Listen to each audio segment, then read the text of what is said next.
Falando de Vasco, joga na quarta-feira contra o Palmeiras em São Paulo, jogo duro, claro.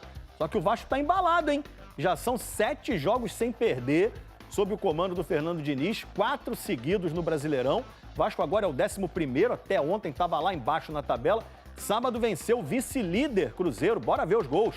Venceu com autoridade, tá? Paulo Henrique cruzando, de canhota, Ryan, teve grande fase o garoto Ryan, 1-0 Vasco. Aí depois um lançamento, a bola parecia difícil para o Paulo Henrique, mas o Kaique Bruno não pegou, o Matheus Henrique também não. E aí o Paulo Henrique fez, Vasco 2, Cruzeiro 0. Acho melhor a gente continuar avisando. E quem avisa é o quê? Amigo é. Você também. Toma! Fala aí, garoto do Vasco. Quanto foi o jogo? 2-0. Pra quem? Vasco da Gama. Poderia Aonde? ter sido 4. São Januário. São Januário. Muito bem. Coutinho. Você só errou em uma, cara. O quê? Não é Vasco da Gama, é gigante, cara. Gigante. É isso. Gostou do jogo, Pedrosa? Foi sábado, né? Muito, excelente jogo. Olha que maravilha. Ele não tá conseguindo nem ser skin comentarista. É que é raro, Fernando. Fernando, é raro. É raro, cara. É raro porque... Agora eu tava brincando aqui, mas falando sério. Faz muito tempo que a gente não vê o Vasco conseguindo encontrar uma consistência a ponto de conseguir competir contra esses bons adversários. Se a gente for pegar aí os últimos jogos do Vasco, o Vasco eliminou o Botafogo, time de G6. O Vasco venceu o Bahia, time de G6. O Vasco empatou com o Flamengo, que é o melhor time da América do Sul, e é um resultado positivo pro Vasco. O Vasco conseguiu vencer o Cruzeiro, time de G6.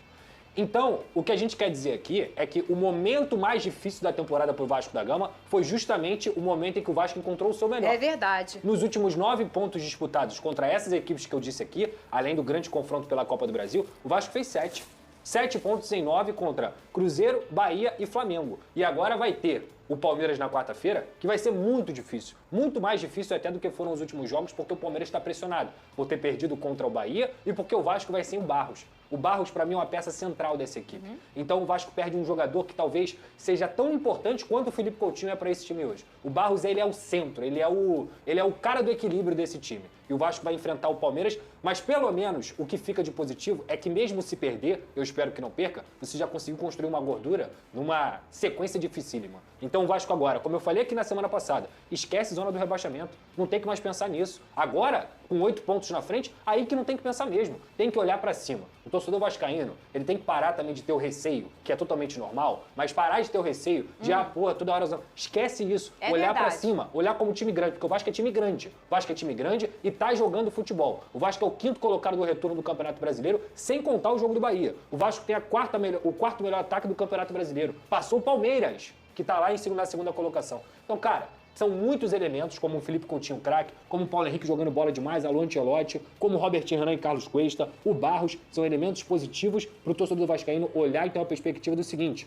melhorou e que isso continue. Ó, Beber água, vale não, o beber elogio. água. Foi mal. Vale o elogio pra diretoria pelas contratações. Também. A Porque segunda o time janela é melhorou por importante. conta das contratações. Total.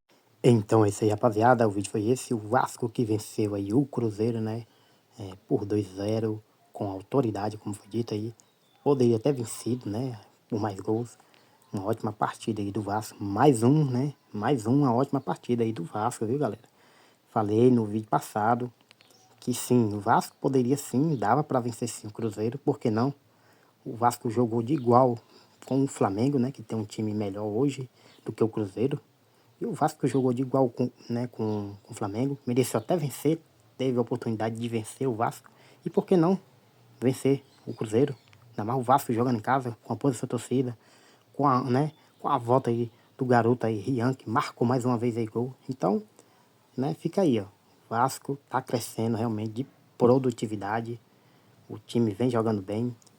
Agora pega aí, né, o Palmeiras, mais uma pedreira. Aí sim, a gente pode ficar com o pé atrás, porque o Palmeiras, como foi dito aí, né, pelo Pedrosa, vem de derrota, precisando vencer, encostar aí no Flamengo. Aí sim é um jogo mais difícil, porque o Palmeiras também joga em casa, né, o Palmeiras não é um time fácil de ser batido. Mas mesmo assim, né, a gente vai torcer e acredita sim que pode sim o Vasco sair com um resultado positivo aí, né, na casa do Palmeiras. Mas aí, torcedor, comente a sua opinião, o que você acha de tudo isso, dessas notícias aí do Vasco, né, dessa vitória aí do Vasco contra o Cruzeiro e do próximo jogo aí contra o Palmeiras.